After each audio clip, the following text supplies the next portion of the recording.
Welcome back to the Making the Madness YouTube channel. Today we're here to talk about Emmitt Matthews deciding to head back to his hometown of Seattle to play for Washington University.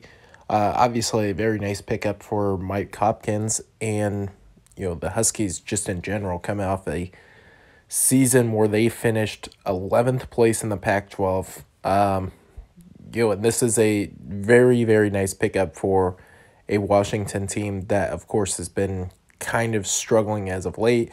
With Matthews, you're getting kind of a 3/4 wing type player. He's 6'7", so he could play the 4. He could also play the 3. Not an elite shooter, can make threes. Tends to do them in bunches. Like, he'll go out one game and go, 0 for 3, 0 for 4. He'll have other games, just to get back to even his freshman year. I think he went like 5 of 8 against Texas Tech, something like that. So, like, he's somewhat streaky shooter. He can certainly light it up when he gets it going.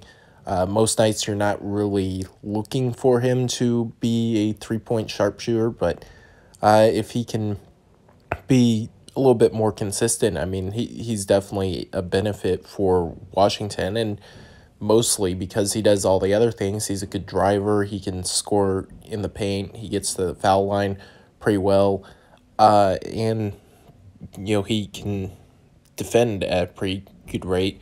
Probably was West Virginia's best defender last season. You might say Gabe Osabuoyen, but Matthews, in terms of like wing defenders, Matthew was probably the best one. So, very solid pickup for Washington.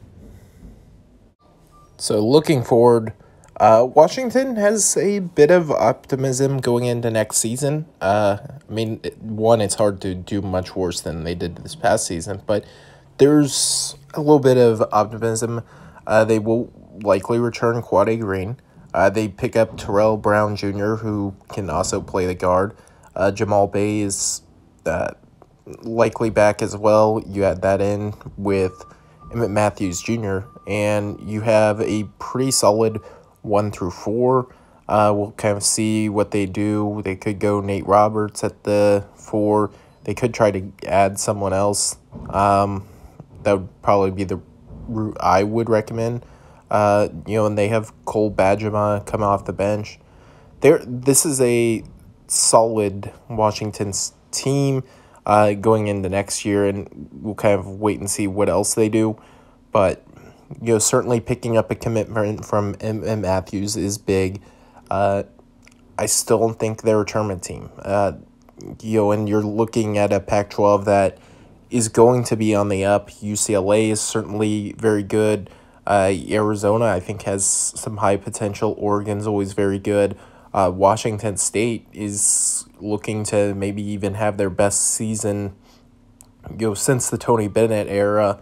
I don't think Colorado's going to go drop off that huge.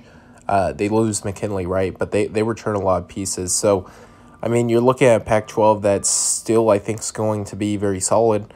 But I think Washington, you're looking at, I think this move kind of helps them get out of the bottom tier of the Pac-12, gets them into the middling tier. And when you're in the middle tier, you're only a few wins away from, being in the NCAA tournament. So we'll see what they do. We'll see how the Pac-12 ends up going. But certainly a nice pickup for Washington as we head into next season.